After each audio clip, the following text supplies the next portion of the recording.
Vijayanagara channel ವೀಕ್ಷಕರಿಗೆ ನಮಸ್ಕಾರ. ವಿಜಯನಗರ ವಾರ್ತೆಗಳಿಗೆ ಸ್ವಾಗತ. ಮುಖ್ಯಾಂಶಗಳು.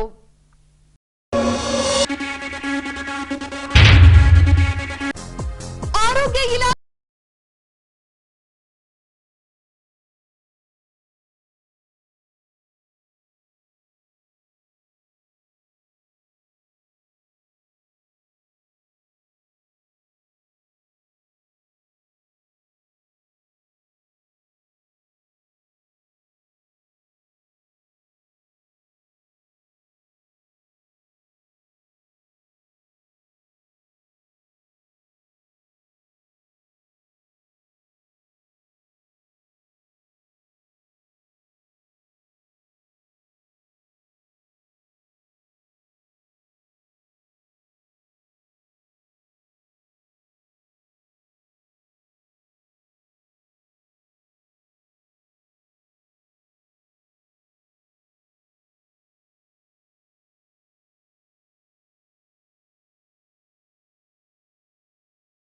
ಸಚಿವ ಆನಂದ್ ಸಿಂಗ್ ರವರಿಗೆ ಅಭಿನಂದಿಸಿದ ನಗರಸಭಾ ಉಪಾಧ್ಯಕ್ಷ ಆನಂದ್. ಈಗ ವಾರ್ತೆಗಳ ವಿವರ. ದಿನಾಂಕ 5ರಂದು ವಿಜಯನಗರ ಜಿಲ್ಲಾ ಆರೋಗ್ಯ ಇಲಾಖೆಯಿಂದ ಆರೋಗ್ಯವಂತ ಮಹಿಳೆಯರಿಂದ ಆರೋಗ್ಯಕರ ಭಾರತ ಎಂಬ ಘೋಷವಾಕ್ಯದೊಂದಿಗೆ ವಿಶ್ವ ಮಹಿಳಾ ದಿನಾಚರಣೆಯನ್ನ ಹಮ್ಮಿಕೊಳ್ಳಲಾಗಿತ್ತು. ಈ ಭಾಗವಾಗಿ ನಗರದ ವಿವಿಧ ಏರಿಯಾಗಳಲ್ಲಿನ ನರ್ಸಿಂಗ್ ಕಾಲೇಜಿನ ವಿದ್ಯಾರ್ಥಿಗಳ ಸಹಯೋಗದೊಂದಿಗೆ ಜನಜಾಗೃತಿ ಸೈಕಲ್ ಜಾಥಾ ನಡೆಸಲಾಯಿತು. ಹೀಗೆ ದಿನಾಂಕ 5ರಂದು ನಗರದ ಮಹಿಳೆ ಮತ್ತು ಮಕ್ಕಳ 60 ಹಾಸಿಗೆ ಆಸ್ಪತ್ರೆಯಿಂದ ವಿಶ್ವ ಮಹಿಳಾ ದಿನಾಚರಣೆಯ ಜಾಗೃತಿ ಸೈಕಲ್ ಜಾಥಾವನ್ನ ಹಮ್ಮಿಕೊಳ್ಳಲಾಗಿತ್ತು. ಈ ಭಾಗವಾಗಿ ವಿಜಯನಗರ ಜಿಲ್ಲಾ ಪಂಚಾಯತ್ ಸಿಇಒ ಸದಾಶಿವ ಪ್ರಭುರವರು ಹಸಿರು ಬಾವುಟ ತೋರಿಸುವ ಮೂಲಕ ಮಹಿಳಾ ಜಾಗೃತಿ ಸೈಕಲ್ ಜಾಥಾಕ್ಕೆ ಚಾಲನೆ ನೀಡಿದರು. ಬಳಿಕ ಮಾತನಾಡಿದ ಅವರು, ಮಹಿಳೆಯರು ಯಾವ ರಂಗದಲ್ಲೂ ಕಡಿಮೆ ಇಲ್ಲವೆಂದು ತೋರಿಸಿಕೊಟ್ಟಿದ್ದಾರೆ. ಈ ರೀತಿಯ ಮಹಿಳಾ ದಿನಾಚರಣೆಯಿಂದಾಗಿ ಮಹಿಳೆಯರಲ್ಲಿ ಇನ್ನಷ್ಟು ಸ್ಫೂರ್ತಿ ತುಂಬಿದಂತಾಗುತ್ತದೆ ಎಂದರು. ಇವತ್ತು ನಡೀತಾ ಇರುವಂತಹ ಈ ಕಾರ್ಯಕ್ರಮದಲ್ಲಿ ಉಪಸ್ಥಿತರಿರುವಂತಹ ಡಿಎಚ್ ಅವರೇ ಹಾಗೂ ಎಲ್ಲ ಜಿಲ್ಲಾ ಮಟ್ಟದ ಅನುಷ್ಠಾನಾಧಿಕಾರಿಗಳೇ, ಈ ದಿನಾಚರಣೆಯಲ್ಲಿ ಭಾಗವಹಿಸ್ತಾ ಇರುವಂತಹ ಎಲ್ಲ ಮಹಿಳಾ ದಿನಾಚರಣೆ ತಮಗೆಲ್ಲ ಗೊತ್ತಿದೆ. ಇತ್ತೀಚಿನ ದಿನಗಳಲ್ಲಿ ಜೆಂಡರ್ ಈಕ್ವಾಲಿಟಿ ಬಗ್ಗೆ ಸಾಕಷ್ಟು ಕಾರ್ಯಕ್ರಮಗಳು ನಡೀತಾ ಇದೆ. ಮಹಿಳೆಯರು ಯಾವುದಕ್ಕೆ ಕಡಿಮೆ ಇಲ್ಲ ಅನ್ನೋದನ್ನ ಈಗಾಗಲೇ ಸಿದ್ಧಪಡಿಸಿಕೊಟ್ಟಿದ್ದಾರೆ ವಿಶ್ವಕ್ಕೆ. ನಮ್ಮ ರಕ್ಷಣಾ ಪಡೆಗಳಲ್ಲಿ ಕೂಡ ಉನ್ನತ ಸ್ಥಾನಗಳನ್ನ ಇತ್ತೀಚಿನ ದಿನಗಳಲ್ಲಿ ಅಲಂಕರಿಸ್ತಾ ಇದ್ದಾರೆ. ನಾನು ಕೂಡ ಒಂದು 20 ವರ್ಷ ರಕ್ಷಣಾ ಪಡೆಯಲ್ಲಿ ಕೆಲಸ ಮಾಡೋದನ್ನು. ಆ ಸಂದರ್ಭದಲ್ಲಿ ಮಹಿಳೆಯರ ಪ್ರಾತಿನಿಧ್ಯ ಅಷ್ಟು ಇರಲಿಲ್ಲ. ಈಗ ಇವನ್ ಫೈಟರ್ ಪೈಲಟ್ ಆಗಿ ಅವರು ಕರ್ತವ್ಯ ನಿರ್ವಹಿಸ್ತಾ ಇದ್ದಾರೆ. ಫೈಟರ್ ಪೈಲಟ್ ಆಗಿ ಸುಮಾರು 20 ಕಿಲೋಮೀಟರ್ ಮೇಲ್ನವರೆಗೆ ತಮ್ಮ ಫೈಟರ್ ಜೆಟ್ಗಳನ್ನ ಹಾರಿಸಿಕೊಂಡು ಹೋಗ್ತಾರೆ. ಕಾರ್ಯಕ್ಷಮತೆ ಹಾಗೂ ದೇಹದಾಢ್ಯತೆ ಅವ್ರದ್ದು ಯಾವುದಕ್ಕೂ ಕಮ್ಮಿ ಇರೋದಿಲ್ಲ ಅಂತ ಇದು ಸಿದ್ಧ ಮಾಡಿಕೊಟ್ಟಿದೆ. ಸೊ ಇಂತಹ ಸಂದರ್ಭದಲ್ಲಿ ಈ ಮಹಿಳಾ ದಿನಾಚರಣೆ ಅಂಗವಾಗಿ ನಮ್ಮ ಜಿಲ್ಲೆಯ ಆರೋಗ್ಯ ಮತ್ತು ಕುಟುಂಬ ಕಲ್ಯಾಣ ಇಲಾಖೆಯ ಪರವಾಗಿ ಆ ಕಾರ್ಯಕ್ರಮವನ್ನು ಹಮ್ಮಿಕೊಂಡಿರುವಂತದ್ದು ಅನುಸರಣೀಯವಾದಂತಹ ಕಾರ್ಯಕ್ರಮ. ಈ ಕಾರ್ಯಕ್ರಮವನ್ನು ನೋಡಿ ಇನ್ನಷ್ಟು ಮಹಿಳೆಯರು ಪ್ರೇರೇಪಿತರಾಗಲಿ ಅಂತ ನಾನು ಭಾವಿಸ್ತೇನೆ. ಅದೇ ತರ ಈ ಕಾರ್ಯಕ್ರಮದ ಅಂದ್ರೆ ಈ ದಿನಾಚರಣೆಯ ಆಚರಣೆ ಕೂಡ ಅರ್ಥಪೂರ್ಣವಾಗಲಿಕ್ಕೆ ಇದು ಸಹಕಾರಿ ಆಗ್ತದೆ ಅಂತ ನಾನು ಭಾವಿಸಿ ತಮಗೆಲ್ಲ ಶುಭವನ್ನು ಹಾರೈಸಿ ನನ್ನ ಮಾತುಗಳನ್ನು ಮುಗಿಸ್ತೇನೆ.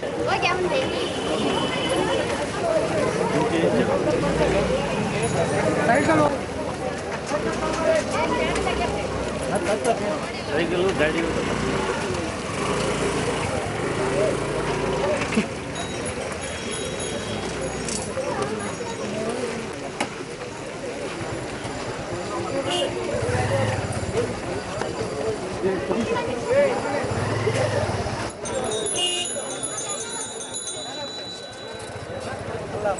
ಸೈಕಲ್ಗಳು ಕ್ಯಾಮ್ರಾಮನ್ ಏನೇ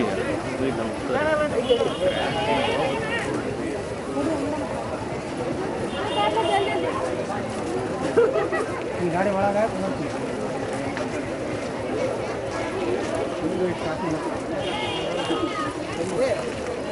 ಅದೇ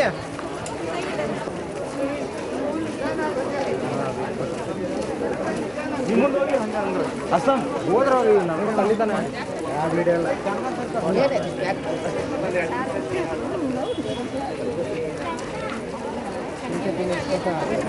ಹೆಂಗೆ ತೆಗೆದ್ರೂ ಬರ್ತೈತೆ.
ವಿಜಯನಗರ ಸರ್ಕಾರಿ ಸಾರ್ವಜನಿಕ ಜಿಲ್ಲಾ ಆಸ್ಪತ್ರೆ ನಿರ್ಮಿಸಲು ಜಂಬುನಾಥ ಹಳ್ಳಿಯಲ್ಲಿ ಬರುವ ನಗರಸಭೆಗೆ ಸಂಬಂಧಿಸಿದ 20 ಎಕರೆ ಜಮೀನನ್ನ ಹಸ್ತಾಂತರಿಸುವ ಕುರಿತಾಗಿ ನಗರಸಭೆಯಿಂದ ತುರ್ತು ಸಭೆ ನಡೆಸಲಾಯಿತು.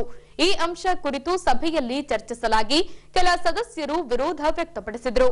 ಬಳಿಕ ನಗರಸಭಾ ಪೌರಾಯುಕ್ತರ ಸೂಚನೆಯ ಮೇರೆಗೆ ಕೈ ಎತ್ತುವ ಮೂಲಕ ಜಮೀನಿನ ಹಸ್ತಾಂತರಕ್ಕೆ ಒಮ್ಮತ ಸೂಚಿಸಿದರು.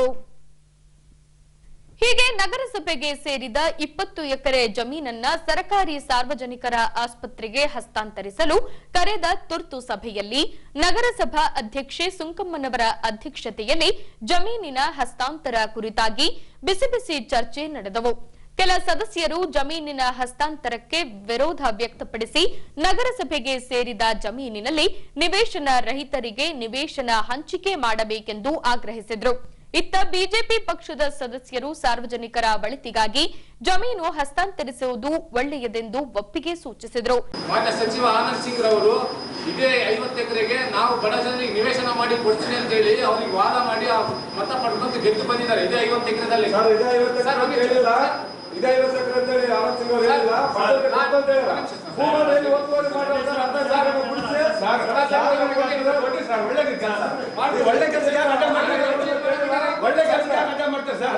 ಅದೇ ಜಾಗ ಕೊಡ್ತಾ ಅಂತ ಹೇಳಿಲ್ಲ. ಇಲ್ಲಿ ಗೂಗಲ್ ಒತ್ತುವರಿ ಮಾಡಿರಲ್ಲ, ಅಂತವ್ರು ಬಡವ್ರಿಗೆ ಕೊಡ್ತೀವಿ.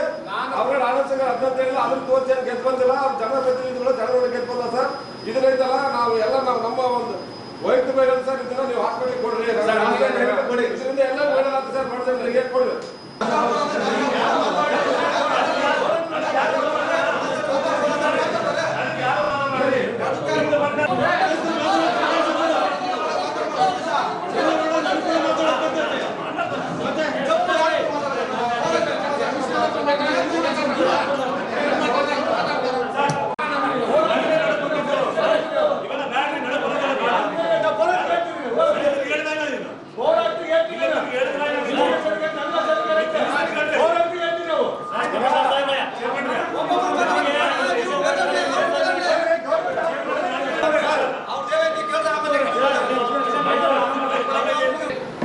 ಹೇಳಿದ್ದು ಸಚಿವರು ಹೇಳಿದ್ದೈತಿ. ಯಾವ ಮನೆಗಳ ಬಡವ ಜನರಿಗೆ ನಾವು 50 ಎಕರೆಗಳಲ್ಲಿ ಅವರಿಗೆ ನಿವೇಶನ ಕೊಡ್ತೀವಿ ಈ ಜಾಗದಲ್ಲಿ ಅಂತ ಆ ಸಮಾಜ ಸಂದರ್ಭ ಹೇಳಿದ್ರು. ನಗರಸಭೆಗೆ ನೀವೆಲ್ಲ ಫ್ಯಾಮಿಲಿ ಜೊತೆ ಕೋರ್ಟ್ ಹೇಳಿದ್ದು ಬಂದು ಡಿಸ್ಟ್ರಿಬ್ಯೂಟ್ ಮಾಡಿಸಿ ಅಂತ ಈ ಸ್ವಲ್ಪ ಫೈಲ್ ಬಿದ್ದಾವೆ ಸರ್ ನಮ್ಮಿದ್ರಾಗ. ಹಾಗೆ ನಾವು ಓಣಿಯಲ್ಲಿ ಹೋಗಿ ನಾವು ಜನ ನಮಗೆ ಕೇಳ್ತಾರೆ, ಸರ್ ಎಲ್ಲಿ ಕೊಡ್ತಾರೆ ಸರ್, ಅಥವಾ 40 ವರ್ಷದಿಂದ ಬಾಡಿಗೆ ಕಟ್ತಿದ್ದೀವಿ, ಅದು ಮಾಡ್ತಿದ್ವಿ ಇದು ಮಾಡ್ತಿದ್ವಿ ಅಂತ ಹೇಳ್ತಿದ್ದಾರೆ. ಇಂಥ ಒಂದು ಪರಿಸ್ಥಿತಿಯಲ್ಲಿ ಮತ್ತೆ ಮಹಾನಗರ ಪಾಲಿಕೆ ಒಂದು ಹೇಳ್ತಿದ್ದಾರೆ. ಈ ಒಂದು ಕಷ್ಟ ಕಾಲ ಜೀವನ ಮಾಡೋರಿಗೆ ಅವರಿಗೆ ನಿವೇಶನ ಅಂತೇಳಿ ಕೊಟ್ಟು ಮೋಸ ಮಾಡಿ ಮತ ಪಡ್ಕೊಂಡು 2018ರಲ್ಲಿ ಅದೇ ಇದೇ ಜಗತ್ತು ಇವಾಗ ಮಾನ್ಯ ಇದು ಹಳೆ DC ಜಿಲ್ಲಾಧಿಕಾರಿಗಳು ಆ ಜಗದಲ್ಲಿ ನಿವೇಶನ ಕೊಡೋಮಂತ ಹೇಳಿದ್ರೆ ಸಚಿವರು ಹೇಳಿದ್ರೆ ಕೊಡಬೇಡ್ರಿ, ನಾವು ಬೇರೆ ಇದು ಮಾಡೋಮಂತೇಳಿ ಅವ್ರಿಗೆ ನಿಲ್ಲಿಸಿ ಹೋಗಿ ಕಳಿಸಿಬಿಟ್ರು. ಇವಾಗ ಅವ್ರಿಗೆ ನಿವೇಶನ ಹೆಂಗೆ ಕೊಡೋದು ಸರ್? ನಾವು ಬಡ ಜನ ಹೆಂಗೆ ಕೊಡ್ಬೇಕು, ಎಲ್ಲಿ ಕೊಡ್ಬೇಕು? ಆಸ್ತಿ ಇಲ್ದಿದ್ದೆಲ್ಲ ಕಳ್ಕೊಂಡ್ಬಿಟ್ರೆ ನಾವು ಯಾರು ಕೊಡ್ಬೇಕು ಸರ್? ನಾವು ಉತ್ತರ ಕೊಡ್ಬೇಕು ಪಬ್ಲಿಕ್ಗೆ. ಔಟ್ ಆಫ್ ರೆಕಾರ್ಡ್ ನಾನೇನು ಹೇಳ್ತೀನಿ ಸರ್, ಹೊರಗೆ ನಡೆದಿದ್ದ ವಿಷಯ ಹೇಳ್ತಿದ್ದೀನಿ, ಸಭೆಗೆ ಗೊತ್ತಾಗಬೇಕಲ್ಲ ಜನಕ್ಕೆ ಹೆಂಗೆ ಮೋಸ ಮಾಡ್ತಿದ್ದಾರೆ ಅಂತೇಳಿ. ಜನಕ್ಕೆ ನಿವೇಶನ ಕೊಡಲಿ ಸರ್, ಅದಕ್ಕೆ ನಾವು ಸಚಿವರ ಜೊತೆ ಮಾತಾಡ್ತೀವಿ, ನಾವು ರೆಡಿ ಇದ್ದೀವಿ. ಸಚಿವರಿಗೆ ಬೇರೆ ಇಲ್ಲ, ನನಗೂ MLA ಸಚಿವ, ಲೋಕಲ್ MLA ಆದ್ರೆ ನನಗೂ MLA. ಜನಕ್ಕೆ ಏನು ಮಾತು ಕೊಟ್ಟಿರೋ ಮಾತು ಬಗ್ಗೆ ನಾವು ನಡ್ಕೋಬೇಕು. ಇಷ್ಟು ಜಗನ್ನ ಕೊಟ್ಟು ನಾವು ಎಲ್ಲಿ ಕೊಡ್ಬೇಕು ಸರ್? ನಗರಸಭೆ ಅಷ್ಟು ಉಳಿಸ್ಕೊಳ್ಳೋಣ ಸರ್ ನಾವು. ಕೆಲ ಕೆಲಕಾಲ ಪಕ್ಷೇತರರು ಕಾಂಗ್ರೆಸ್ ಹಾಗೂ ಬಿಜೆಪಿ ಸದಸ್ಯರ ನಡುವೆ ಮಾತಿನ ಚಕಮಕಿ ನಡೆದವು. ಬಳಿಕ ಕೈ ಎತ್ತುವ ಮೂಲಕ 20 ಎಕರೆ ಜಮೀನನ್ನ ಸರ್ಕಾರಿ ಆಸ್ಪತ್ರೆಗೆ ಹಸ್ತಾಂತರಿಸಲು ಸರ್ವಾನುಮತದಿಂದ ಒಪ್ಪಿಗೆ ಸೂಚಿಸಿದ್ರು. ಇನ್ನು ನಗರಸಭೆಗೆ ಸೇರಿದ 25 ಎಕರೆಯಲ್ಲಿ ಈಗಾಗಲೇ 5 ಎಕರೆ ನೀಡಲಾಗಿದ್ದು, ಉಳಿದ 20 ಎಕರೆಯನ್ನ ಹಸ್ತಾಂತರಿಸಲು ಸದಸ್ಯರು ಕೈ ಎತ್ತುವ ಮೂಲಕ ಒಪ್ಪಿಗೆ ಸೂಚಿಸಿದ್ದಾರೆಂದು ನಗರಸಭಾ ಪೌರಾಯುಕ್ತ ಮನೋಹರ್ ರವರು ಈ ವೇಳೆ ತಿಳಿಸಿದ್ದಾರೆ. ಸಭೆಯನ್ನ ಕರೆದಿದ್ರು ಮಾನ್ಯ ಅಧ್ಯಕ್ಷರು. ವಿಷಯ ಬಂದು ಏನಂದರೆ ನಮ್ಮ 20 ಎಕರೆ ಜಮೀನನ್ನು ಸಾರ್ವಜನಿಕ ಹಾಸ್ಪಿಟ್ಲಿಗೆ ಕೇಳಿದರು, ಅದನ್ನು ಹ್ಯಾಂಡ್ ಓವರ್ ಮಾಡಬೇಕು ಅಂತೇಳಿ. ಈ ಒಂದು ಸಭೆಯಲ್ಲಿ ಬಹುಮತದಿಂದ ಎಲ್ಲ ಸದಸ್ಯರು ಬಹುಮತದಿಂದ ತೀರ್ಮಾನ ಆಯಿತು. ಅದೇ ರೀತಿ ಇತರೆ ವಿಷಯಗಳನ್ನು ಎಲ್ಲ ಸದಸ್ಯರು, ಸಭೆಯಲ್ಲಿ ಹಾಜರಿದ್ದ ಎಲ್ಲ ಸದಸ್ಯರುಗಳು ಬಹುಮತದಿಂದ ಒಪ್ಪಿ ಆ ಒಂದು ಸಭೆಯನ್ನು ಯಶಸ್ವಿಯಾಗಿ ನಡೆಸಿಕೊಟ್ಟಿದ್ದಾರೆ. ಕರ್ನಾಟಕ ರಾಜ್ಯ ವಿಧಾನಸಭಾ ಚುನಾವಣೆ ಸಮೀಪಿಸುತ್ತಿರುವ ಹಿನ್ನೆಲೆಯಲ್ಲಿ ರಾಷ್ಟ್ರೀಯ ಹಾಗೂ ಪ್ರಾದೇಶಿಕ ಪಕ್ಷಗಳಿಂದ ನಾನಾ ಯೋಜನೆಗಳ ಪ್ರಣಾಳಿಕೆಯನ್ನ ತಯಾರಿಸಿ ಮತದಾರರಿಗೆ ತಿಳಿಸುವ ಮೂಲಕ ಪಕ್ಷದ ಸಂಘಟನೆಯಲ್ಲಿ ತೊಡಗಿಸಿಕೊಂಡಿದೆ. ಹೀಗೆ ರಾಜ್ಯದಲ್ಲಿ ಕೆಪಿಸಿಸಿಯಿಂದ ಕಾಂಗ್ರೆಸ್ ಗ್ಯಾರಂಟಿ ಕಾರ್ಡ್ ಕುರಿತು ಮತದಾರರಿಗೆ ತಿಳಿಸುವ ಮೂಲಕ ಪಕ್ಷದ ಸಂಘಟನೆ ಮಾಡಲಾಗುತ್ತಿದೆ. ಹೀಗೆ ಉಮರ್ ಶಾದಿ ಮಹಲ್ನಲ್ಲಿ ಕೈಗೊಂಡಿದ್ದ ಕಾಂಗ್ರೆಸ್ ಗ್ಯಾರಂಟಿ ಕಾರ್ಡ್ ಪರಾಮರ್ಶೆಯ ಕಾರ್ಯಕ್ರಮಕ್ಕೆ ಆಗಮಿಸಿದ್ದ ಎಐಸಿಸಿ ಕಾರ್ಯದರ್ಶಿ ಹಾಗೂ ರಾಜ್ಯ ಉಸ್ತುವಾರಿಗಳು ಆಗಿರುವ ರಣಧೀರ್ ಸಿಂಗ್ ಸುರ್ಜೇವಾಲಾರವರು ಕಾಂಗ್ರೆಸ್ ಗ್ಯಾರಂಟಿ ಕಾರ್ಡ್ ಅನ್ನು ಉದ್ಘಾಟಿಸಿದರು. ನಂತರ ಮಾತನಾಡಿದ ಅವರು, ಕರ್ನಾಟಕ ರಾಜ್ಯ ಬಿಜೆಪಿ ಸರ್ಕಾರ ಭ್ರಷ್ಟಾಚಾರದಿಂದ ತುಂಬಿ ತುಳುಕುತ್ತಿದೆ. 40% ನಷ್ಟು ಕಮಿಷನ್ ಕುರಿತು ತನಿಖೆ ನಡೆಯಬೇಕು. ರಾಜ್ಯದ ಜನರು ಬಿಜೆಪಿಯ ಜನವಿರೋಧಿ ಆಡಳಿತವನ್ನ ಗಮನಿಸಿದ್ದಾರೆ. ಮುಂಬರುವ ಚುನಾವಣೆಯಲ್ಲಿ ರಾಜ್ಯದಲ್ಲಿ ಪುನಃ ಕಾಂಗ್ರೆಸ್ ಪಕ್ಷ ಆಡಳಿತಕ್ಕೆ ಬಂದಲ್ಲಿ ಕಾಂಗ್ರೆಸ್ ಗ್ಯಾರಂಟಿ ಯೋಜನೆಯನ್ನ ಸಮರ್ಪಕವಾಗಿ ಜಾರಿಗೆ ತಂದು ಜಾತ್ಯತೀತವಾಗಿ ಸರ್ಕಾರ ನಡೆಸಲಾಗುವುದು. ಹಾಗಾಗಿ ಬರುವ ವಿಧಾನಸಭಾ ಚುನಾವಣೆಯಲ್ಲಿ ಕಾಂಗ್ರೆಸ್ ಪಕ್ಷಕ್ಕೆ ಬೆಂಬಲಿಸುವಂತೆ ಮತದಾರರಿಗೆ ತಿಳಿಸುವುದರ ಜೊತೆಗೆ ಬಿಜೆಪಿ ಸರ್ಕಾರದ ಜನವಿರೋಧಿ ನೀತಿಗಳನ್ನ ಮನವರಿಕೆ ಮಾಡಿಕೊಡಬೇಕೆಂದು ಕಾಂಗ್ರೆಸ್ ಮುಖಂಡರಿಗೆ ಹಾಗೂ ಕಾರ್ಯಕರ್ತರಲ್ಲಿ ಕರೆ ನೀಡಿದರು.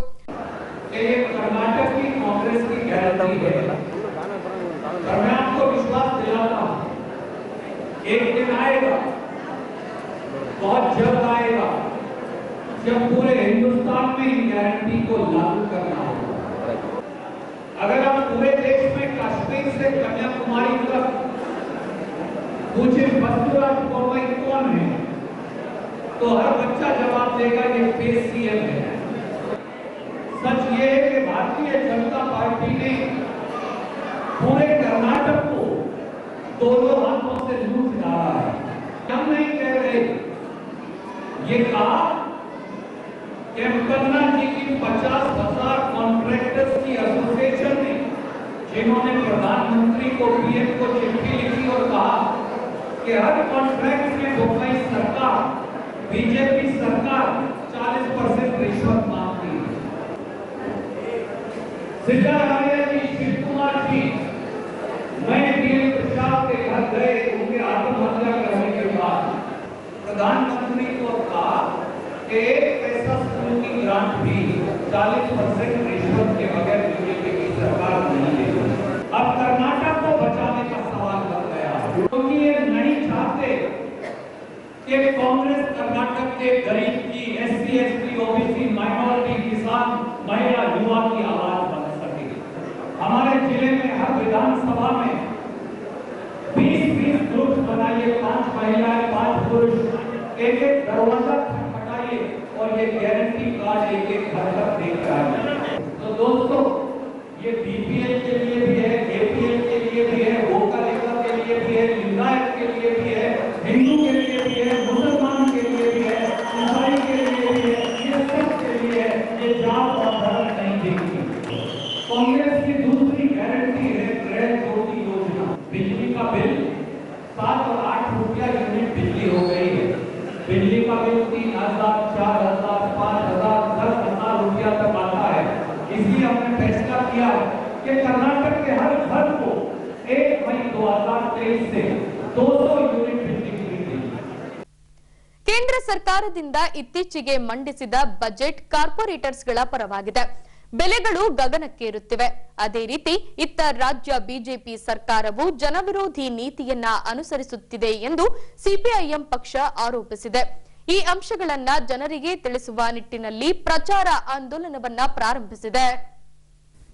ಹೀಗೆ ಕೇಂದ್ರ ಸರ್ಕಾರ ಹಾಗೂ ರಾಜ್ಯ ಸರ್ಕಾರಗಳು ಜನವಿರೋಧಿ ನೀತಿಯನ್ನ ಅನುಸರಿಸುತ್ತಿವೆ ಎಂದು ಆರೋಪಿಸಿರುವ ಸಿಪಿಐಎಂ ಪಕ್ಷವು ದಿನಾಂಕ 5ರಿಂದ ಪ್ರಚಾರ ಆಂದೋಲನವನ್ನ ಪ್ರಾರಂಭಿಸಿದೆ.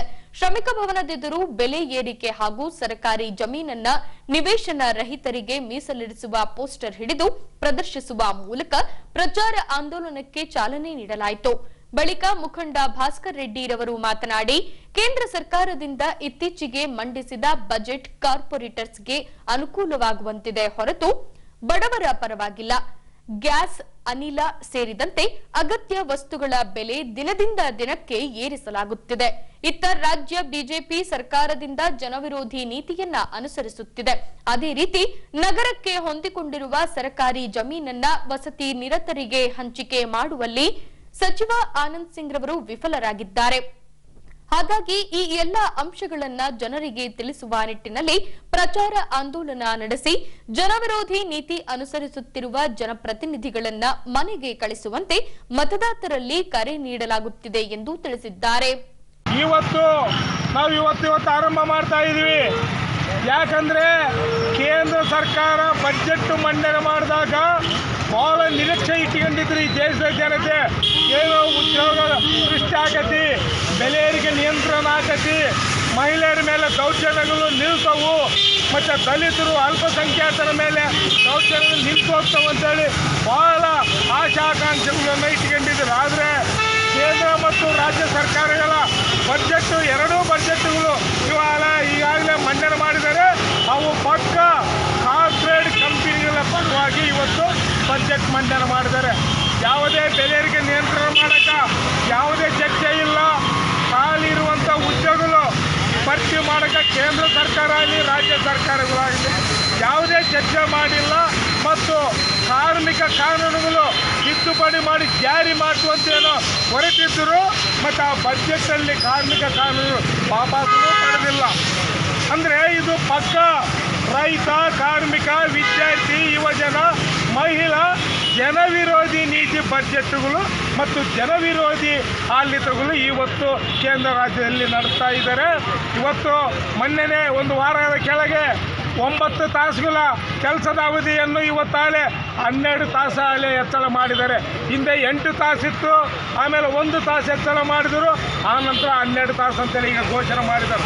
ಅಂದರೆ ಹಿಂದೆ ಏನು 16 ತಾಸು 20 ತಾಸು ಏನು ಕೆಲಸ ನಡೀತಾ ಇತ್ತು, ಆ ಸಂದರ್ಭದ ಕಾರ್ಮಿಕರು ಬೀದಿಗಿಳಿದು ದೊಡ್ಡ ರೀತಿ ಹೋರಾಟಗಳು ಮಾಡಿ 8 ತಾಸು ಕೆಲಸಗಳೇನು ತಂದುಕೊಂಡಿದ್ರು ಅದನ್ನೆಲ್ಲ ಇವತ್ತು ಮರೆಮಾಚಿ ಇವತ್ತು ಮತ್ತೆ 12 ತಾಸು ಕೆಲಸ ನಿಗದಿ ಮಾಡಿದ್ದಾರೆ. ಅಂದರೆ ಏನು ನಡೀತಾ ಇದೆ ನಮ್ಮ ಹೊಸಪೇಟೆಯಲ್ಲಿ ಇವತ್ತು ನೋಡ್ರಿ ಚುನಾವಣಾ ಘೋಷಣೆ ಆಗಿದೆ.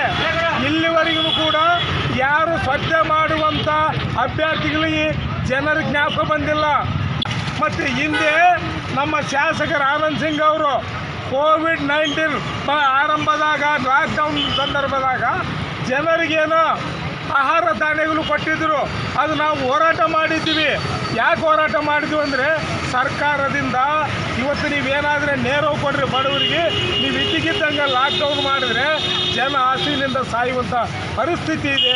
ಹಂಗಾಗಿ ನೀವೇನಾದರೂ ಸರ್ಕಾರದಿಂದ ಕೊಡಂದಾಗ ನಾನು ಸ್ವಂತ ಕೊಡ್ತೇನೆ ಅಂತೇಳಿ ಅವತ್ತು ಆಹಾರ ಧಾನ್ಯಗಳು ಕಿಟ್ಟು ಕೊಟ್ಟಿದ್ದೇನೆ. ಇವತ್ತು ಚುನಾವಣೆ ಬಂದೈತೆ ಅಂತೇಳಿ ಊರು ತುಂಬ ಇವತ್ತು ಪೋಸ್ಟರ್ಗಳು ಹಚ್ಚಿ ನಾನು ಹಸಿವು ನೀಗಿಸೀನಿ, ಸಾಯುವಂಥ ಜನರನ್ನು ಬದುಕಿಸೀನಿ, ನನ್ನ ಈಗ ಬದುಕಿಸ್ರಿ ಅನ್ನುವಂಥ ನೆಟ್ಟಿನಲ್ಲಿ ಇವತ್ತು ಅವರು ಚುನಾವಣೆಗೆ ಹೊಂಟಿದ್ದಾರೆ. ಅಂದರೆ ಜನ 5 ವರ್ಷ ಯಾರಿಗೆ ಜ್ಞಾಪಕ ಬರಲ್ಲ, 5 ವರ್ಷಕ್ಕೊಂದ್ಸಲ ಮಾತ್ರ ಜನ ಜ್ಞಾಪಕ ಬರ್ತಾರೆ. ಇವತ್ತು ನಿವೇಶನ ಕೊಡಬೇಕಂತ 2015ರಿಂದ ನಿರಂತರವಾಗಿ ಸಿಪಿಎಂ ಪಕ್ಷ ಹೋರಾಟ ಮಾಡ್ತಾ ಇದೆ. ಆದರೆ ನಮ್ಮ ಶಾಸಕರು ಇವತ್ತು ಕೊಡ್ತೀನಿ ನಾಳೆ ಕೊಡ್ತಾನೆ ಅಂತ ಹೇಳಿ ಲಾಸ್ಟ್ ಅಪಾರ್ಟ್ಮೆಂಟ್ ಖರ್ಚು ಕೊಡ್ತೀವಿ ಅಂತ ಹೇಳಿದ್ರು. ಯಾವ ಅಪಾರ್ಟ್ಮೆಂಟ್ ಇಲ್ಲ. ಈಗ ಭೂಮಿ ಹುಡ್ಕೊಂಬರ್ರಿ ಅಂತ ಹೇಳಿದರು. ಭೂಮಿ ಹುಡ್ಕೊಂಬಂದು ಭೂಮಿ ಇದೆ ಸರ್ ಈಗ ನಿವೇಶನ ಕೊಡ್ರಿ ಅಂದರೆ ಕೊಟ್ಟಂಥ ಆಶ್ವಾಸನೆಗಳು ಈಡೇರ್ಸೋಕ್ಕಾಗೋದಿಲ್ರಿ. ಎಲ್ಲ ಆಶ್ವಾಸನೆ ಕೊಟ್ಟಿದ್ವಿ, ಅವನ್ನೆಲ್ಲ ಈಡೇರ್ಸೋಕ್ಕಾಗತ್ತೆ. ಆ ಭೂಮಿ ಬಡವ್ರಿಗೆ ಹಂಚೋಕ್ಕಾಗೋದಿಲ್ಲ ಅಂತ ಹೇಳ್ತಾರೆ. ಅಂದರೆ ಇವ್ರನ್ನ ಯಾಕೆ ಆಯ್ಕೆ ಮಾಡ್ಬೇಕು ನಾವು ಮತ್ತೆ? ಹಾಗಾಗಿ ಇವತ್ತು ಈ ಪ್ರಚಾರವನ್ನು ಆರಂಭ ಮಾಡ್ತಾಯಿದ್ವಿ. ಪ್ರತಿ ಏರಿಯಾದಲ್ಲಿ ಇದು ಹೋಗಿ ಜನರಿಗೆ ತಿಳಿಸ್ತೀವಿ. ನೀವು ಯಾರಿಗೆ ಮತ ಕೊಡಬೇಕು, ಯಾರನ್ನ ಆಯ್ಕೆ ಮಾಡ್ಕೋಬೇಕು, ನೀವು ನಿವೇಶನ ಪಡಿಬೇಕು, ನಿರುದ್ಯೋಗಿಗಳು ಉದ್ಯೋಗ ಸಿಗಬೇಕಂದ್ರೆ ನೀವು ನಿರಂತರವಾಗಿ ನಿಮ್ಮ ವಿರುದ್ಧ ಯಾರು ಕೆಲಸ ಮಾಡ್ತಾ ಇದ್ದಾರೋ ಅವ್ರನ್ನ ಮನೆಗೆ ಕಲಿಸಿದ್ರೆ ಮಾತ್ರ ಸಾಧ್ಯ ಆಕತಿ. ಹಂಗಾಗಿ ಎಲ್ಲ ಪ್ರದೇಶಗಳಲ್ಲಿ ಜನ ಸೇರಿ ಇದ್ರ ಬಗ್ಗೆ ಚರ್ಚೆ ಮಾಡಿ ನಾವು ಮುಂದಿನ ದಿನಗಳಲ್ಲಿ ನಾವು ಜನರ ಪರವಾಗಿ ನಿರಂತರವಾಗಿ ಕೆಲಸ ಮಾಡ್ತಾ ಇದ್ವಿ. ಮುಂದೆನೂ ಕೂಡ ನಾವು ನಿರಂತರವಾಗಿ ಕೆಲಸ ಮಾಡೋಕ್ಕೆ ಮುಂದಾಗ್ತಾ ಇದ್ವಿ. ಅದೇ ರೀತಿ ಇವತ್ತು ಕನ್ಯೆ ಸಿಗೋದಿಲ್ಲ ಅಂತೇಳಿ ನಿರುದ್ಯೋಗಿಗಳು ಇವತ್ತು ದೇವ್ರಿಗೆ ಹೋಗ್ತಾ ಇದ್ದಾರೆ. ಯಾಕೆ ನಮಗೆ ಉದ್ಯೋಗ ಇಲ್ಲ, ನೀನೇನು ಉದ್ಯೋಗ ಮಾಡ್ತೀವಿ ಅಂತ ಕೇಳ್ತಾ ಇದ್ದಾರಂತೆ. ಹಂಗಾಗಿ ನಮಗೆ ಉದ್ಯೋಗ ಕೊಡ್ರಿ, ನಮಗೆ ಈ ಕನ್ಯೆ ಸಿಗ್ತದೆ, ಮದುವೆ ಮಾಡ್ಕೊಂತೀವಿ ಅಂತೇಳಿ ಇವತ್ತು ದೇವ್ರ ಮೋರೆ ಹೋಗ್ತಾ ಇದ್ದಾರೆ. ಯಾವ ದೇವರು ಉದ್ಯೋಗ ಕೊಡೋಕ್ಕಾಗೋದಲ್ಲ, ಯಾವ ದೇವರು ಮದುವೆ ಮಾಡೋಕ್ಕಾಗೋದಲ್ಲ. ಚುನಾಯಿತ ಸದಸ್ಯರು ಏನಿದ್ದಾರೋ ನಮ್ಮ ವಿರುದ್ಧ ಕೆಲಸ ಮಾಡುವಂಥ ಚುನಾಯಿತ ಸದಸ್ಯರನ್ನು ಮನೆಗೆ ಕಳಿಸಿ ನಮ್ಮ ಪರವಾಗಿ ಕೆಲಸ ಮಾಡುವಂಥವ್ರು ನಾವು ಆರಿಸ್ಕೊಂಡು ಅವ್ರಿಗೆ ಅಧಿಕಾರ ಕೊಟ್ಟರೆ ನಮ್ಮ ಪರವಾಗಿ ಕೆಲಸ ಮಾಡ್ತಾರೆ ಹೊರತು ಇವರೆಲ್ಲ ಆನಂದ್ ಸಿಂಗ್ ಇರಲಿ, ಇನ್ನೊಬ್ರು ಇವರೆಲ್ಲ ಜನರ ವಿರುದ್ಧ ಕೆಲಸ ಮಾಡೋರು. ಇವ್ರನ್ನ ತಕ್ಷಣವೇ ಇವ್ರನ್ನ ಸೋಲಿಸಿ ಮನೆಗೆ ಕಳಿಸ್ಕೊಂಡು ಮುಂದಿನ ಚುನಾವಣೆಗಳಲ್ಲಿ ಅಂತ ಹೇಳ್ತಾ ಸಚಿವ ಆನಂದ್ ಸಿಂಗ್ ರವರು ನಗರ ಸೇರಿದಂತೆ ಗ್ರಾಮಾಂತರ ಪ್ರದೇಶಗಳ ಅಭಿವೃದ್ಧಿಗಾಗಿ ತಮ್ಮ ಅವಧಿಯಲ್ಲಿ ಸಾಕಷ್ಟು ಅನುದಾನವನ್ನ ಸರ್ಕಾರದಿಂದ ಮಂಜೂರು ಮಾಡಿಸಿಕೊಂಡು ಬಂದಿದ್ದಾರೆ. ಈ ಹಿನ್ನೆಲೆಯಲ್ಲಿ ನಗರದ ವಿವಿಧ ವಾರ್ಡ್ಗಳಲ್ಲಿ ಕಾಮಗಾರಿ ಪ್ರಾರಂಭಿಸಲು ಭೂಮಿ ಪೂಜೆ ನಡೆಸಲಾಗುತ್ತಿದೆ. ಹೌದು, ಹೊಸಪೇಟೆ ನಗರಸಭಾ ವ್ಯಾಪ್ತಿಗೆ ಬರುವ 15ನೇ ವಾರ್ಡ್ ಹೊಸ ಅಮರಾವತಿಯ ಅಂಬೇಡ್ಕರ್ ನಗರದಲ್ಲಿ ದುರ್ಗಮ್ಮ ದೇವಸ್ಥಾನಕ್ಕೆ ಯಾತ್ರಿ ನಿವಾಸ ನಿರ್ಮಿಸಲು ಸಚಿವ ಆನಂದ್ ಸಿಂಗ್ ರವರಿಂದ ಪ್ರವಾಸೋದ್ಯಮ ಇಲಾಖೆಯಿಂದ 25 ಲಕ್ಷ ಮೊತ್ತದ ಅನುದಾನ ಒದಗಿಸಿದ್ದಾರೆ. ಈ ಭಾಗವಾಗಿ ನಗರಸಭಾ ಅಧ್ಯಕ್ಷರು, ಉಪಾಧ್ಯಕ್ಷರು ಸೇರಿದಂತೆ ಈ ಭಾಗದ ಮುಖಂಡರಿಂದ ಕಾಮಗಾರಿ ಪ್ರಾರಂಭಿಸಲು ಭೂಮಿ ಪೂಜೆ ನೆರವೇರಿಸಿದರು. ಇನ್ನು ಯಾತ್ರಿ ನಿವಾಸ ನಿರ್ಮಾಣಕ್ಕಾಗಿ 25 ಲಕ್ಷ ಮೊತ್ತದ ಅನುದಾನ ನೀಡಿದ ಸಚಿವ ಆನಂದ್ ಸಿಂಗ್ ರವರಿಗೆ ಈ ಭಾಗದ ಯುವ ಮುಖಂಡರು ಅಭಿನಂದಿಸಿದ್ದಾರೆ. ಯಾತ್ರಿ ನಿವಾಸದ ಅಡಿಯಲ್ಲಿ 25 ಲಕ್ಷ ರೂಪಾಯಿಯನ್ನು ಮಾನ್ಯ ಸಚಿವರಾದ ಆನಂದ್ ಸಿಂಗ್ ಸಾಹೇಬ್ರವರು ನಮ್ಮ ಕೇರಿ ಸಮುದಾಯ ಭವನವನ್ನು ರೂಪಿಸಿಕೊಟ್ಟಿರುತ್ತಾರೆ. ಅವರಿಗೆ ನಮ್ಮ ಏರಿಯಾ ಮುಖಂಡರ ಕಡೆಯಿಂದ ಹಾಗೂ ನನ್ನ ಕಡೆಯಿಂದ ಧನ್ಯವಾದಗಳನ್ನು ತಿಳಿಸುತ್ತೇನೆ. ಒಂದು ಏನು ಯಾತ್ರೆ ನಿವಾಸ ಒಂದು 25 ಲಕ್ಷದ ಗ್ರ್ಯಾಂಟನ್ನು ನಮ್ಮ ಸಚಿವರಾದಂಥ ಆನಂದ್ ಸಿಂಗ್ ಸಾರ್ ಅವರು ಏನು ಮಾಡಿದ್ದಾರೆ. ಅವರಿಗೆ ತುಂಬ ಹೃದಯದ ಧನ್ಯವಾದ ತಿಳಿಸೋಕೆ ಇಷ್ಟಪಡ್ತೀನಿ. ಇನ್ನೊಂದು ವಿಷಯ ಹೇಳ್ಬೇಕಂದ್ರೆ ಭಾಳ ವರ್ಷದ ಬೇಡಿಕೆ ಇತ್ತಿದ್ದು. ಸುಮಾರು ವರ್ಷಗಳು ನಮ್ಮ ಹಿರಿಯರು ಇದನ್ನು ಸಚಿವರ ಹತ್ರ ಮಾತಾಡ್ಕೊಂತಾನೆ ಬಂದು ಫಾಲೋಅಪ್ನ ಮಾಡ್ಕೊತ ಬಂದಿದೆ. ಭಾಳ ವರ್ಷದ ಬೇಡಿಕೆ ಅಂತಲೇ ಹೇಳ್ಬೋದು. ಇವತ್ತು ನಮಗೆ ಆನಂದಣ್ಣವರು ಬಂದಾಗ ಇವತ್ತು ಆ ಬೇಡಿಕೆ ಈಡೇರಿಸ್ತಿದೆ. ಆನಂದಣ್ಣವ್ರಿಗೆ ತುಂಬ ಹೃದಯದ ನಮ್ಮ ಸಮಾಜ ಪರವಾಗಿ, ನಮ್ಮ ಏರಿಯಾದ ಮುಖಂಡ ಪರವಾಗಿ, ಯುವಕರ ಪರವಾಗಿ ತುಂಬ ಹೃದಯ ಧನ್ಯವಾದ ತಿಳಿಸೋಕೆ ಇಷ್ಟಪಡ್ತೀನಿ. ನಮಸ್ಕಾರ. ನಮ್ಮ ಜನಪ್ರಿಯ ಸಚಿವರಾದ ಆನಂದ್ ಸಿಂಗ್ ರವರು ನಮ್ಮ ಅಮರಾವತಿ ಗ್ರಾಮ ದೇವತೆ ದುರ್ಗಮ್ಮ ದೇವಿ ದೇವಸ್ಥಾನಕ್ಕೆ ಸಮುದಾಯ ಭವನ ಯಾತ್ರೆ ನಿವಾಸದಿಂದ ಒಂದು 25 ಲಕ್ಷ ಸ್ಯಾಂಕ್ಷನ್ ಮಾಡಿದ್ದಾರೆ. ಈ ಸಲ ಅವರು ಎಲ್ಲ ಸಮುದಾಯದವರಿಗೂ ಸಮಾನವಾಗಿ ಸಮುದಾಯ ಭವನಗಳು, ಯಾತ್ರೆ ನಿವಾಸಗಳು ಮಾಡಿ ಎಲ್ಲ ನಮ್ಮ ಹೊಸಪೇಟೆ ವಿಜಯನಗರ ಕ್ಷೇತ್ರವನ್ನು ಅಭಿವೃದ್ಧಿಯತ್ತ ಒಯ್ಯುತ್ತಿದ್ದಾರೆ. ಅವರಿಗೆ ನಮ್ಮ ಅಮರಾವತಿ ಎಲ್ಲ ಸಮಾಜದಿಂದನೂ ಅವರಿಗೆ ಧನ್ಯವಾದಗಳನ್ನು ಅರ್ಪಿಸ್ತಿದ್ವಿ. ಇನ್ನು ಯಾತ್ರಿ ನಿವಾಸ ನಿರ್ಮಾಣಕ್ಕೆ 25 ಲಕ್ಷ ನೀಡಿದ್ದಾರೆ. ಇದಕ್ಕೂ ಮೊದಲು ಇಂದಿರಾನಗರದಲ್ಲಿ ಯಾತ್ರಿ ನಿವಾಸ ನಿರ್ಮಿಸಲು 1 ಕೋಟಿ ಮೊತ್ತದ ಅನುದಾನ ನೀಡಿದ್ದಾರೆ. ಇದೇ ರೀತಿ ನಗರಸಭಾ ವ್ಯಾಪ್ತಿಗೆ ಬರುವ ಪ್ರತಿ ವಾರ್ಡ್ಗಳ ಅಭಿವೃದ್ಧಿಗೆ 285.83 ಕೋಟಿ ಮೊತ್ತದ ಅನುದಾನ ನೀಡಿದ್ದಾರೆ. 15ನೇ ವಾರ್ಡಿನ ಇನ್ನಷ್ಟು ಅಭಿವೃದ್ಧಿಗೆ ಸಚಿವ ಆನಂದ್ ಸಿಂಗ್ ರವರು ಇನ್ನಷ್ಟು ಅನುದಾನ ನೀಡುತ್ತಾರೆಂಬ ಭರವಸೆ ನಮ್ಮಲ್ಲಿದೆ ಎಂದು ಈ ಭಾಗದ ನಗರಸಭಾ ಸದಸ್ಯ ಹಾಗೂ ನಗರಸಭೆಯ ಉಪಾಧ್ಯಕ್ಷರೂ ಆಗಿರುವ ಆನಂದ್ ರವರು ಈ ವೇಳೆ ಆಶಾಭಾವನೆ ವ್ಯಕ್ತಪಡಿಸಿದರು. ಹೊಸ ಅಮರಾವತಿ ಅರಜಿನಕೆರೆ ದುರ್ಗಮ್ಮ ದೇವಸ್ಥಾನಕ್ಕೆ ಯಾತ್ರಿ ನಿವಾಸಕ್ಕಾಗಿ ಸುಮಾರು 25 ಲಕ್ಷ ಅನುದಾನವನ್ನು ಬಿಡುಗಡೆ ಮಾಡಿದ್ದಾರೆ. ಭೂಮಿ ಪೂಜೆ ಇವತ್ತು ನಾವು ಹೊಸ ಅಮರಾವತಿಯಲ್ಲಿ ಊರಿನ ಸಮಸ್ತ ದೈವದರ ಸಮ್ಮುಖದಲ್ಲಿ ಹಮ್ಮಿಕೊಂಡಿದ್ದೆವು. ಈ ಒಂದೇನು ದುರ್ಗಮ್ಮ ದೇವಿ ದೇವಸ್ಥಾನಕ್ಕೆ ನಮಗೆ ಸಮುದಾಯ ಭವನ ಬೇಕು ಎಂಬ ಒಂದು ಬೇಡಿಕೆ ಸುಮಾರು ಒಂದು 10-20 ವರ್ಷಗಳಿಂದ ಇತ್ತು. ಆ ಒಂದು ಬೇಡಿಕೆಯನ್ನು ಈಡೇರಿಸಿಕೊಟ್ಟಂಥ ನಮ್ಮ ಸಚಿವರಿಗೆ ನಾನು ವೈಯಕ್ತಿಕ ಪರವಾಗಿ, ನಮ್ಮ ಹೊಸ ಅಮರಾವತಿಯ ಎಲ್ಲ ದೈವದರ ಪರವಾಗಿ ಅವರಿಗೆ ತುಂಬ ಹೃದಯದ ಧನ್ಯವಾದ ಹೇಳಲಿಕ್ಕೆ ಇಷ್ಟಪಡುತ್ತಿದ್ದೇನೆ. ಅದೇ ರೀತಿಯಾಗಿ 15ನೇ ವಾರ್ಡ್ನಲ್ಲಿ ಇಂದಿರಾನಗರದಲ್ಲಿ ಕೂಡ ಯಾತ್ರಿ ನಿವಾಸದ ಸಲುವಾಗಿ 1 ಕೋಟಿಯನ್ನು ಕೂಡ ಅನುದಾನ ಬಿಡುಗಡೆ ಮಾಡಿದ್ದಾರೆ. ಅದೇ ರೀತಿ ನಮ್ಮ ಬರೀ 15ನೇ ವಾರ್ಡಲ್ಲ, ಇಡೀ 35 ಇಡೀ ವಿಜಯನಗರ ಕ್ಷೇತ್ರದಲ್ಲಿ ಸುಮಾರು ಮೊನ್ನೆ 285.83 ಕೋಟಿ ಈ ಒಂದು ಯಾತ್ರಿ ನಿವಾಸ ಅಭಿವೃದ್ಧಿ ಕಾಮಗಾರಿಗಳಿಗಾಗಿ ಭೂಮಿ ಪೂಜೆ ಮಾಡಿದ್ದಾರೆ. ಹಾಗಾಗಿ ಇಂಥ ಒಂದು ವ್ಯಕ್ತಿ ನಾವು ನಮ್ಮ ವಿಜಯನಗರ ಕ್ಷೇತ್ರಕ್ಕೆ ಪಡೆದಂಥ ನಾವೇ ಧನ್ಯರಂತ ಹೇಳೋಕ್ಕೆ ಪಡ್ತಿದ್ದೀನಿ. ಯಾಕಂದರೆ ಅಭಿವೃದ್ಧಿ ವಿಷಯದಲ್ಲಿ ಹೆಸರು ಅಂತಂದರೆ ಅಭಿವೃದ್ಧಿ ಅಂತಂದರೆ ಆನಂದ್ ಸಿಂಗ್ ಅಂತ ನಾವು ಹೇಳೋಕ್ಕೆ ಇಷ್ಟಪಡ್ತೀವಿ. ಇಂಥ ಒಂದು ಕೆಲಸವನ್ನು ಮಾಡಿಕೊಟ್ಟಂಥ ನಮ್ಮ ಸಚಿವರಿಗೆ ನಾವು ಎಲ್ಲರೂ ಅಭಾರಿಯಾಗಿರ್ತೇವೆ ಅಂತ ಈ ಮೂಲಕ ಹೇಳೋಕ್ಕೆ ಇಷ್ಟಪಡ್ತಿದ್ದೇನೆ. ಇದು ಇನಿಷಿಯಲ್ ಆಗಿ ನಮ್ಮ ಎಲ್ಲ ಊರಿನ ಈ ಒಂದು ದಯದ್ವಾರ ಒತ್ತಾಸೆಯ ಮೇರೆಂದೇ ಇದು 25 ಲಕ್ಷ ರೂಪಾಯಿ ಸಾಲಂಗಿಲ್ಲ. ಇನ್ನೂ ಮುಂದಿನ ದಿನಗಳಲ್ಲಿ ಇದು ಇನ್ನೂ ಹೆಚ್ಚಿನ ಕೆಲಸ ಇದೆ. ಹಾಗಾಗಿ ಅವರು ಕೂಡ ಇನ್ನೂ ನಮ್ಮ ಈ ಒಂದು ಏರಿಯಾಕ್ಕೆ ಸ್ವಲ್ಪ ಅನುದಾನ ಕೊಡಬೇಕಂತೇಳಿ ನಾನು ಈ ಮೂಲಕ ತಮ್ಮಲ್ಲಿ ಅವರಲ್ಲಿ ವಿನಂತಿ ಮಾಡಿಕೊಳ್ತಿದ್ದೇನೆ. ಹಾಗಾಗಿ ಈ ಒಂದು ಕಾರ್ಯಕ್ರಮಕ್ಕೆ ಎಲ್ಲ ನಗರಸಭಾ ಅಧ್ಯಕ್ಷರು ಮತ್ತು ಎಲ್ಲ ದೈವದವರು ಬಂದು ಈ ಒಂದು ಕಾರ್ಯಕ್ರಮ ಯಶಸ್ವಿಗೊಳಿಸೋದಕ್ಕಾಗಿ ತುಂಬ ಧನ್ಯವಾದ ಹೇಳಕ್ಕೆ ಇಷ್ಟಪಡ್ತೀನಿ. ಅಲ್ಲದೆ ನಾನು ಈ ಒಂದು ಗುತ್ತಿಗೆ ತೆಗೆದುಕೊಂಡಂಥ ಗುತ್ತಿಗೆಗಾರರಲ್ಲಿ ನಾನು ಮನವಿ ಮಾಡಿಕೊಳ್ತಿದ್ದೇನೆ. ಈ ಒಂದು ಕಾಮಗಾರಿಯನ್ನು ಅತಿ ಬೇಗವಾಗಿ ಅತ್ಯಂತ ಗುಣಮಟ್ಟವನ್ನು ಕಾಯ್ದುಕೊಳ್ಬೇಕಂತೇಳಿ ನಾನು ಅವರಲ್ಲಿ ವಿನಂತಿ ಮಾಡಿಕೊಳ್ತಿದ್ದೇನೆ. ಯಾಕಂದರೆ ಇವತ್ತು ತಾವು ಮಾಡಿದಂಥ ಕೆಲಸ ಶಾಶ್ವತವಾಗಿರುತ್ತದೆ.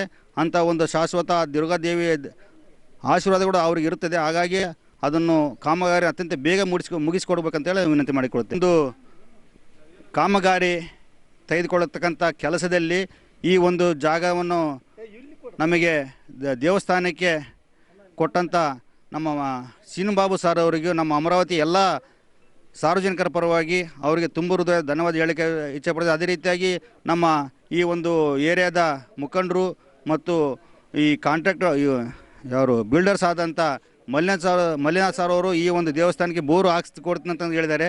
ಹಾಗಾಗಿ ಅವರೆಲ್ಲರಿಗೂ ಈ ಒಂದು ದುರ್ಗಾದೇವ ಆಶೀರ್ವಾದ ಇರಲಿ ಅಂತ ಹೇಳ್ತಾ ಈ ಒಂದು ಕಾರ್ಯಕ್ರಮ ಯಶಸ್ವಿಗೊಳಿಸಿದ್ದಕ್ಕಾಗಿ ಎಲ್ಲರಿಗೂ ವಂದಿಸುತ್ತೇನೆ. ನಮಸ್ಕಾರ. ಈಗ ಪೊಲೀಸ್ ಪ್ರಕಟಣೆ. ಎಷ್ಟೇ ಹಳೆಯ ಬಂಗಾರವಿರಲಿ ಪಾಲಿಶ್ ಮಾಡಿದ ಮೇಲೆ ಹೊಸದೇ ರೀತಿಯಲ್ಲಿ ಕಾಣ್ತದೆ ತಾಯಿ ನೋಡಿ.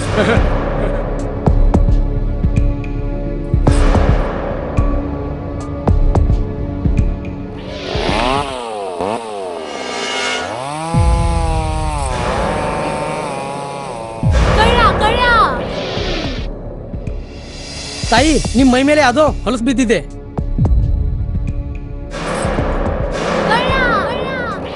ಇಲ್ಲಿ ತಾಯಿ ನಾನು ಪೊಲೀಸ್. ಅಲ್ಲಿ ಮುಂದೆ ದಾರಿಲಿ ದೊಡ್ಡ ಗಲಾಟೆ ಆಗಿದೆ. ಮತ್ ನೀವು ಇಷ್ಟೆಲ್ಲ ಒಡವೆ ಹಾಕೊಂಡು ತಿರುಗಾಡ್ತಾ ಇದ್ದೀರಾ. ಈ ಒಡವೆಗಳನ್ನ ಈ ವಸ್ತ್ರದಲ್ಲಿ ಕಟ್ಟಿ ಪರ್ಸ್ನಲ್ ಇಡಿ. ಹಾಕಿ ಪರ್ಸ್ನಲ್ ಇಡೋಣ. ಅಲ್ಲೇ ಮುಂದ್ಗಡೆ ಆಗಿದೆ. ಇದು ತಗೊಳ್ಳಿ ತಾಯಿ. ನಾನು ಬರ್ತೀನಿ. ಈ ಕಡೆಯಿಂದ ಹೋಗಿ.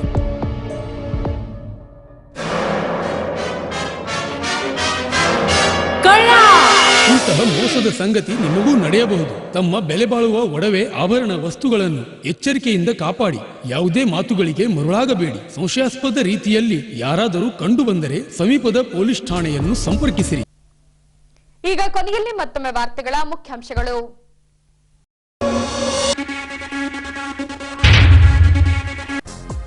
ಆರೋಗ್ಯ ಇಲಾಖೆ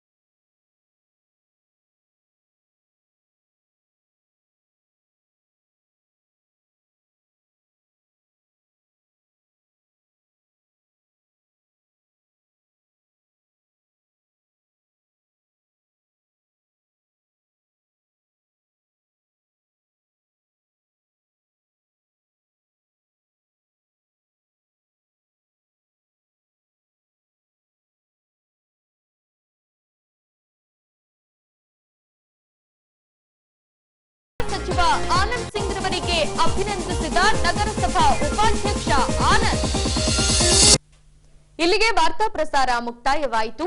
ದೈನಂದಿನ ಆಗುಹೋಗುಗಳ ಮಾಹಿತಿಗಾಗಿ ವೀಕ್ಷಿಸಿ ವಿಜಯನಗರ ಸುದ್ದಿವಾಹಿನಿ. ನಾನು ತೇಜಸ್ವಿನಿ ಪಿ ಪಾಟೀಲ್. ನಮಸ್ಕಾರ.